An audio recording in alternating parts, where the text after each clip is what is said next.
Whoever controls the oceans controls the world. And here, in the far north, the ice is retreating, revealing a new battleground. Stretching along this opening waterway is the largest island on Earth, Greenland. If you look closely, you'll find remnants of an old power struggle, abandoned U.S. military installations from World War II. Scattered across this frozen wilderness are relics of American military presence, sold back to Denmark for just $1. At the time, the Arctic was little more than an afterthought, a frozen wasteland far removed from global power struggles. But things are changing, fast. So why is Greenland suddenly a geopolitical hotspot? Why is the US trying to buy it? And how has a small nation like Denmark managed to hold on to the world's largest island for centuries? Stick around, because what happens in the Arctic Circle could reshape global power and affect us all. How Denmark gained control of the largest island on the planet. Denmark's territories are vast, but this is almost entirely due to Greenland. And given its immense size, strategic position, and distance from Denmark, one has to ask, how did Greenland come under Danish control, and how has Denmark managed to retain it? The Viking Age and early settlements.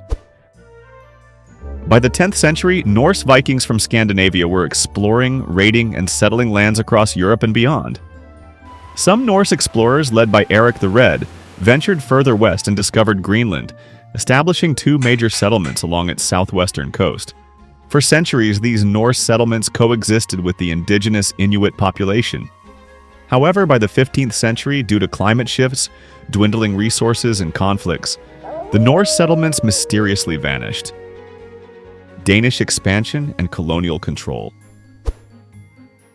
Though Greenland was originally considered part of the Kingdom of Norway, political changes brought it under Danish influence. When Denmark and Norway formed a dual monarchy in the Kalmar Union, Norway's overseas territories, including Greenland, became linked to Denmark. By the 18th century, Denmark actively started asserting its control over Greenland. Danish-Norwegian missionary Hans Egede arrived in 1721, seeking to convert the Inuit population to Christianity while also re-establishing trade routes. This marked the beginning of Denmark's direct rule over Greenland. In 1814, Denmark and Norway were forced to separate under the Treaty of Kiel, following Denmark's defeat in the Napoleonic Wars. As a result, Norway was ceded to Sweden, ending over 4 centuries of Danish-Norwegian union.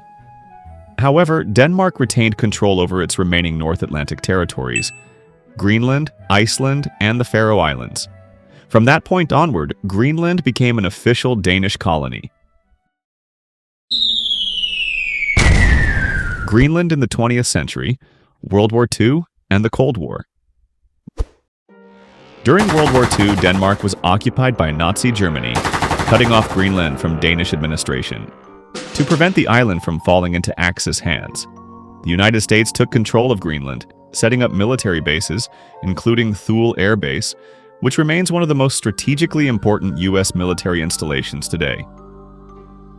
After the war, the U.S. acknowledged Danish sovereignty over Greenland, but seeing its growing strategic importance during the early Cold War, President Truman offered Denmark $100 million to buy it. Denmark refused, reinforcing its commitment to the island. However, U.S. military interest never faded, especially during the Cold War, when Greenland's location made it an ideal site for early warning missile detection systems aimed at the Soviet Union. Greenland's increasing autonomy. In 1979, Denmark granted Greenland home rule, allowing it to govern its internal affairs, while Denmark retained control over foreign policy, defense, and monetary policy. This was a significant step towards self-governance. Fast forward to 2009, Greenland gained even greater autonomy through the Self-Government Act, which transferred additional powers from Denmark to Greenland, including control over law enforcement, judicial affairs, and natural resources. The act also officially recognized Greenlanders as a distinct people under international law. While Greenland remains part of the Kingdom of Denmark, the Self-Government Act gives Greenland the legal right to declare full independence through a future referendum. However, Economic challenges, such as heavy reliance on Danish subsidies, make full independence a complex and uncertain path for now. Why the US wants to buy Greenland? The United States has long been interested in Greenland, but why? First, military and strategic importance.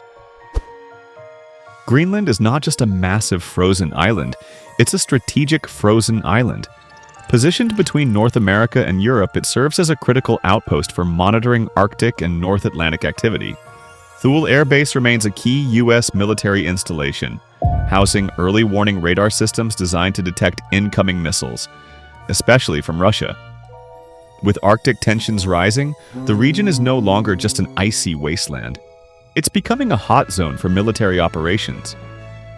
Russia is aggressively expanding its Arctic presence, reopening Soviet-era bases and increasing its icebreaker fleet.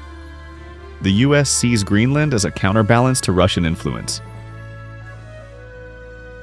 Second, Arctic shipping routes.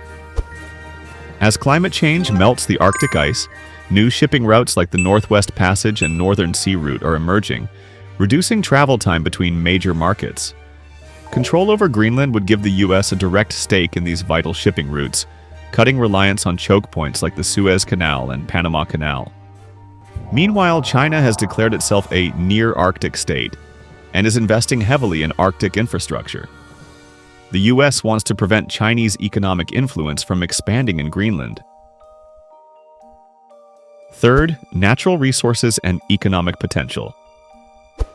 Beneath Greenland's ice lies a goldmine of resources. Literally. The island is rich in rare earth minerals, essential for electronics and military technology. Oil and gas reserves, which, while currently untapped due to environmental concerns, could become valuable in the future. Owning Greenland would give the U.S. access to these critical resources, reducing dependence on other nations. Fourth, geopolitical competition with China and Russia. The U.S. isn't the only nation eyeing Greenland. China has attempted to invest in Greenland, offering loans for airport infrastructure, a move that raised red flags in Washington. Under U.S. pressure, Denmark blocked China's involvement and funded the airports itself. Meanwhile, Russia continues to militarize the Arctic, posing a strategic challenge. The U.S. sees Greenland as a key asset in countering both Chinese economic expansion and Russian military buildup. The future of Greenland.